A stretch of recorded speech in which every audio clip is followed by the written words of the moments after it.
بسم الله الرحمن الرحيم. وصورة مباشرة من أمام مدرسة الإعدادية بنين ونماذج مضيئة من التضامن الاجتماعي والشؤون الاجتماعية جايين النهاردة يقولوا للدستور نعم، يقولوا للشيوخ نعم، يقولوا لمصر وتحيا مصر. زي حضرتك تقولي ايه النهارده؟ والتضامن الاجتماعي موجود بشكل حضاري. التضامن الاجتماعي موجود بشكل حضاري.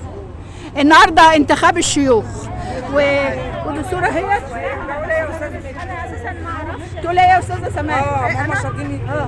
نقول بسم الله الرحمن الرحيم. وزاره التضامن الاجتماعي مشاركه قويه في الانتخابات الرئاسيه، لان ده حق البلد علينا وحق كل مواطن ان احنا نوعيه بدون اي توجهات سياسيه، بس احنا بنوعي ان هو يطلع يشارك ويقول صوته، لان صوته امانه للبلد. واحنا شفنا انتوا كلكم متواجدين وبشكل جميل وجايين ممثلين لفتة جميلة امام مجلس المدينة وامام مدرسة الاعدادي. تقولوا ايه وحضراتكم مختصين بالشارع المصري والناس الغلابة والناس الفقراء والناس فعلا اللي بتقول احنا اهو شوفونا بعينيكم. احنا علشان كده بنقول لهم يا جماعة انزلوا حطوا صوتكم، شاركوا، لان مشاركتك هي اللي هتعدل البلد وتخلي البلد شكل افضل وحالها افضل. فالمفروض ان كل مواطن ينزل يشارك، ودي امانه ولازم كل واحد يحط حقه الدستوري وما يتخلاش عنه. وتقول ايه حضرتك؟ كل سنه وام عليكي طيبه. طيبه. عرفينا بيكي الاول عشان الشارع البلاسي يعرف مين حضرتك. التضامن الاجتماعي دي منظومه حلوه، لان هي اللي بتشوف الناس الغلابه، هي اللي بتلمس قلوبهم، هي اللي بتساعدهم على نفقه الحياه والمعيشه، وهي كمان اللي بتدعم الناس ديت. تقولي ايه حضرتك؟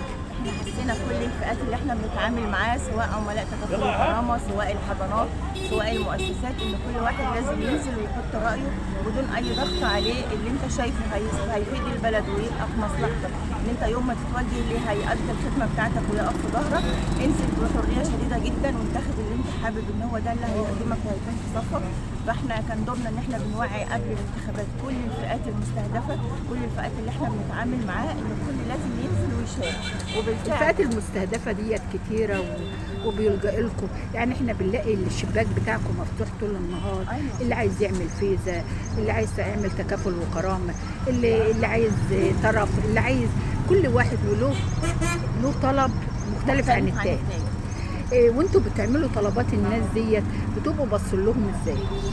طبعا بنظره تعاطف قبل الشكر. يعني احنا شغلنا كله الحاسه العاطفيه اللي بتتعامل مع الناس دي، عشان انت لو ما حسيتش بالعميل اللي قدامك مش هتقدم له الخدمه اللي هو عايزها. يعني انت بتبقى حاسه بيه وهو بيقول لك انا عايز اعمل حاجه، بتبداي تخلصي له اجراءاته واوراقه وبتساعديه فعلا انه يخرج، انه يخرج من المنظومه بتاعتكم مجبور خاطره وفرحان ورايح بيته يلاقي نفسه نايم ومطمئن ان هيقبض معاش هيساعده على المعيشه وعلى الخروج للحياه بصوره حلوه. هو ده كل اللي فعلا بيتطبق مع الناس، لان انت لو ما تعاطفتش او حسيت بالمواطن اللي جالك مش هتديله الخدمه. انتوا طبعا ناس جديره بالاحترام وجدير ان التضامن الاجتماعي والشؤون الاجتماعيه وبالقاس احنا شايفين ان بالقاس بلد جميله وبلد فيها الغلابه قد، لانها بلد كبيره، اكبر بلد وفيها ناس كتير. تحب تقولي ايه عن نفسك؟ حاجه تقولها عن نفسك للمواطنين؟ ان كل واحد لازم ينزل ويقول رايه بصدق جدا، واللي شايفه صح هيفيد وهيكون في ظهره ينزل بمنتهى المصداقيه وينتخب. وتحيا مصر.